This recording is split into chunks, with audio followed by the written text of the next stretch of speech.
Hey, look what I got.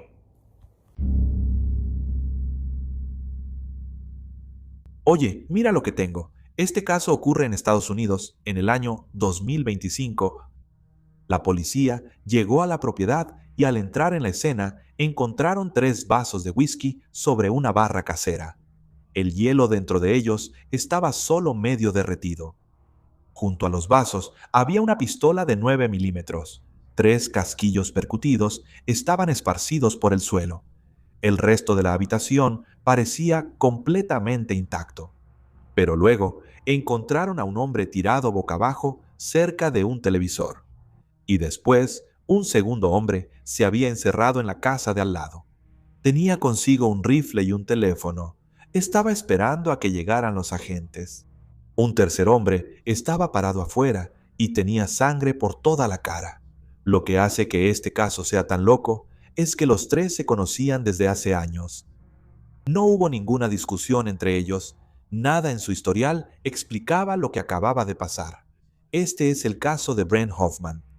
La propiedad a la que la policía acababa de llegar pertenecía a un hombre llamado Rick Roundy en el pueblo rural de Germania. Rick había ido acondicionando la propiedad a lo largo de muchos años. Lo hizo con un amigo de toda la vida llamado John Summerson. La casa se convirtió en un lugar de reunión para ambas familias. Era una casa de vacaciones y un lugar que ambos podían usar como base para cazar animales, y a los dos les encantaba cazar.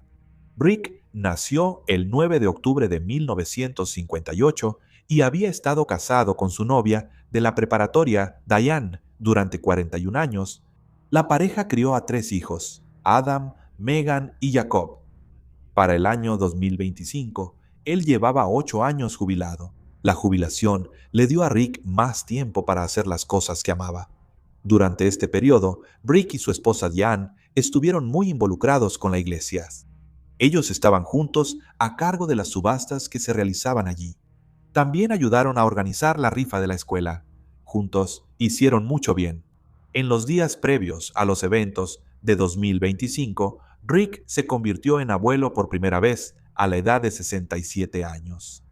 El 22 de noviembre de 2025, la temporada de caza de ciervos en Wisconsin estaba por comenzar. Así que Rick se dirigió a la casa desde donde iba a cazar. El nombre del vecino de Rick nunca se hizo público, pero para este caso lo llamaremos Paul. Paul tenía 65 años en ese momento. Y luego había otro vecino, un tercero. Su nombre era Brent Hoffman. Brent tenía 74 años. Nació en 1950, medía alrededor de 1,70 m. Tenía ojos azules y cabello castaño. Paul y Rick ambos pensaban que parecía un poco ermitaño, pero aún así disfrutaban de su compañía. El miércoles 12 de noviembre de 2025, alrededor de las 6 de la tarde, Paul fue a la casa de Rick. Brent Hoffman ya estaba en el garaje con Rick y había traído consigo una pistola, como solía hacerlo. Los 3 hombres se acomodaron y empezaron a beber whisky, hablando sobre los ciervos y lo emocionados que estaban por la próxima temporada de caza. Pero en algún momento, Brent sacó la pistola de su funda y la puso sobre la barra. Paul diría después que esto no se hizo de manera agresiva. Él y Rick miraron el arma. Era una Smith y Wesson CSX de 9 milímetros. Los 3 estaban tomando whisky esa noche, pero Brent estaba bebiendo mucho más rápido que los otros dos. Paul lo notó en ese momento, pero para él no era motivo de preocupación. Por un tiempo, nada de la noche parecía fuera de lo común. Pasaron casi 3 horas entre el regreso de Paul a las 6 y la primera llamada al 911. En algún momento durante la noche, el ánimo de Brent comenzó a cambiar. Empezó a hablar de manera extraña, luego comenzó a decir algo sobre tener que matar a algunas personas, como si no tuviera opción en el asunto. Poco después, volvió a tomar la pistola del bar. Los otros dos pensaron que tal vez se iba a ir, pero no. Brent se volvió hacia los otros tipos y dijo: «Espero que me disculpen, tengo que matarlos». Brent dijo esto de una manera increíblemente extraña y no se parecía a nada de lo que les había dicho antes. Rick caminó desde su lado de la barra hasta donde estaba Brent Hoffman. Le preguntó si estaba bien, de una manera preocupada, pero fue en este momento, según Paul, cuando Brent levantó la pistola y empezó a dispararle a Rick. Al recibir varias balas, Rick se desplomó en el suelo. Paul se lanzó a cubrirse en cuanto vio que Brent levantaba el arma. Rick llamó a Paul mientras caía. Paul se dio cuenta de que necesitaba escapar y hacerlo lo antes posible. Brent todavía tenía el arma en la mano, lo que significaba que no había tiempo. Salió corriendo por la puerta de servicio del garaje. Luego cruzó un pequeño camino entre el garaje y la casa de Rick. Las dos puertas estaban a menos de 3 metros de distancia. Entró a la casa y cerró la puerta con llave detrás de él. En ese momento no tenía idea de si Rick estaba vivo o muerto. Lo que sí sabía era que Brent seguía afuera y seguía armado. Dentro de su propia casa encontró un rifle Ruger calibre 22 con mira telescópica y lo cargó. Luego se sentó cerca de una otomana mirando hacia la puerta sur. Todo sucedió tan rápido, pero logró calmarse lo suficiente para llamar al 911. La policía recibió la llamada alrededor de las 9:15 de esa noche. Dijo que Brent le había disparado a su amigo con una pistola y que no sabía si Rick seguía con vida. Describió a Brent como un hombre mayor con barba y un sombrero de cuero. Luego les dijo a los operadores que se había armado en su casa y temía por su vida. También advirtió a la policía que si Brent intentaba entrar, él iba a dispararle y matarlo. La operadora se quedó en la línea mientras transcurría el resto de la noche. Alrededor de las 9:20, Paul dijo que podía ver a Hoffman cerca de una ventana. Así que Paul se movió por la habitación, evitando quedar en su línea de visión directa. Luego, Brent empezó a intentar abrir las puertas. Debió sentirse como si estuvieran en una especie de película de terror. Paul sentía que iba a morir. Pero luego hubo un momento en que tuvo una línea de visión clara hacia Brent. Así que levantó el rifle y alineó la mira en la cabeza de Brent, justo detrás de una puerta de vidrio. A las 9:21 disparó. El vidrio de la puerta se hizo añicos y Brent cayó hacia atrás. Paul se preguntó si Brent estaba muerto o no, pero pronto se hizo evidente que no lo estaba. 15 segundos después, Brent se puso de pie de nuevo. Se volvió visible otra vez a través del vidrio roto. Así que Paul disparó una segunda vez, pero de nuevo falló. Sin embargo, el vidrio de la puerta se hizo añicos en la cara de Brent y sufrió muchos cortes en la cabeza. Nada más. A las 9:22, Paul le dijo a la central de emergencias que estaba recargando su rifle. Unos minutos después, le dijo a la persona que llamó al 911 que Brent había caído y estaba en el suelo. En ese momento, pensó que tal vez realmente lo había matado, pero en realidad solo estaba agachado. Pasarían otros 10 minutos antes de que el sheriff adjunto Austin Mandes llegara al lugar.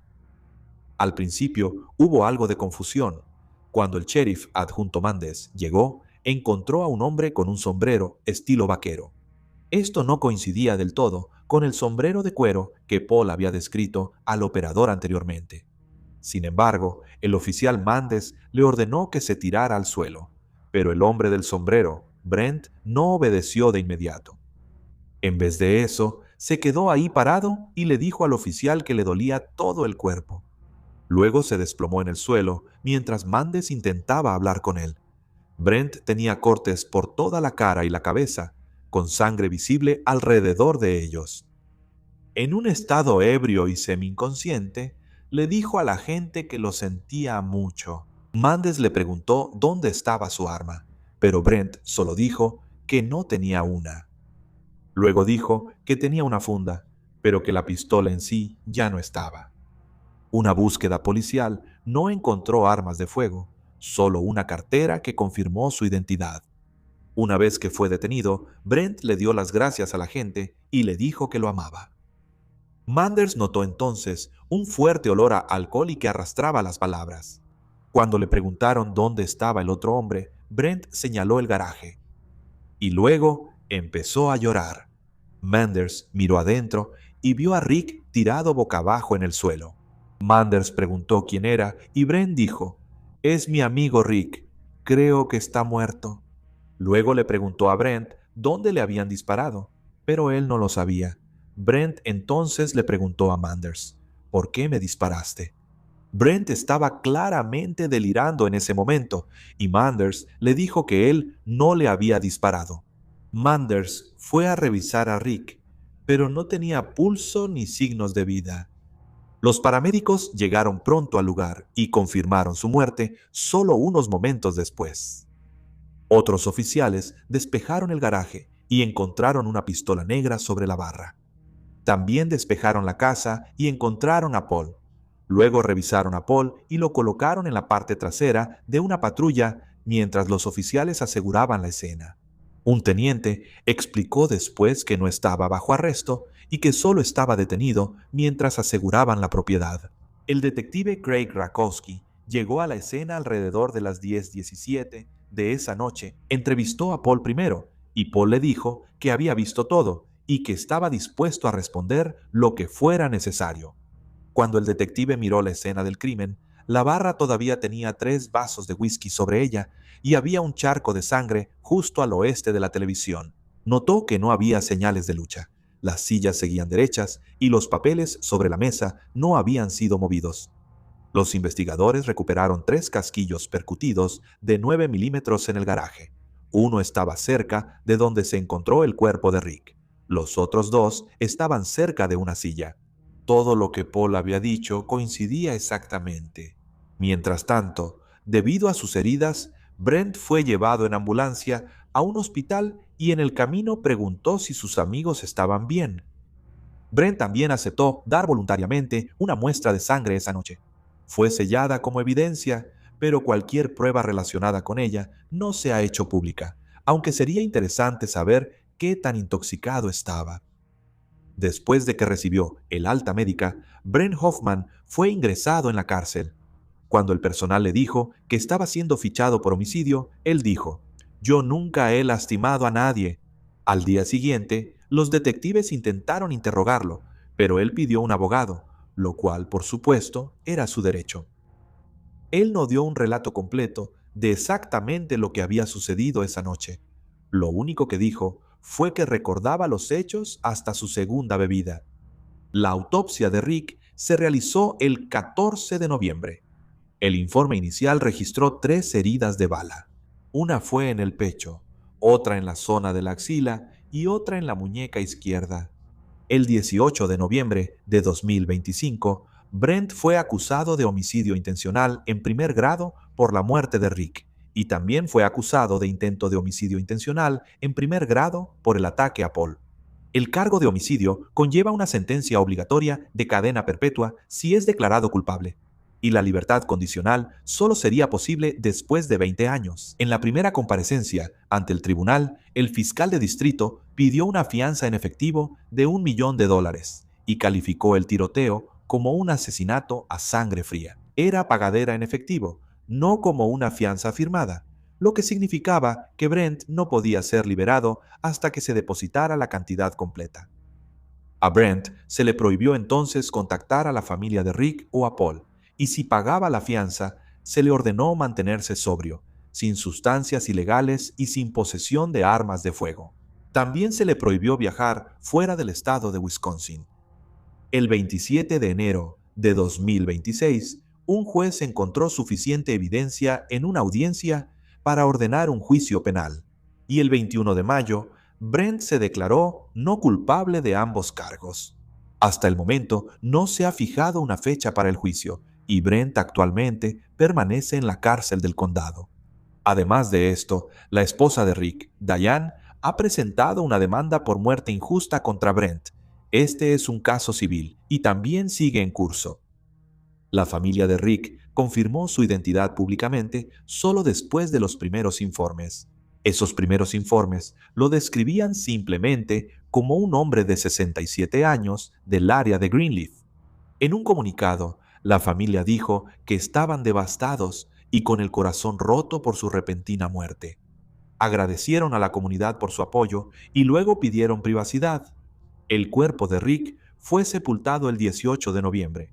La familia pidió que cualquier donativo conmemorativo se destinara a la parroquia donde Rick y Diane habían pasado años como voluntarios. De manera notable, la esquela de Rick también pidió a las personas que rezaran por quien fue responsable de su muerte. También les pidió que rezaran por cualquier persona que estuviera pasando por problemas de salud mental. La petición reflejaba la fe de la familia. Paul aún no ha dado una entrevista pública y su verdadera identidad sigue protegida. Lo que se sabe está limitado a su propio relato de esa noche. La familia de Rick siempre había llamado a esa tierra el Condado de Dios. Rick y su familia siempre habían llamado a esa tierra la Tierra de Dios, pero se convirtió en algo completamente diferente. Luego, en una sola noche, se convirtió en el lugar donde Rick fue brutalmente asesinado. El caso penal, con el tiempo, podría determinar si Brent es legalmente responsable de lo que sucedió. Es extraño pensar que no lo consideraron incompetente para ser juzgado. El hombre claramente está extremadamente enfermo y puede que nunca obtengamos una explicación completa de por qué entre tres vecinos conocidos, sentados juntos, bebiendo una botella de whisky y hablando de ciervos, todo acabó así. Y parece que ni el propio Brent tiene las respuestas.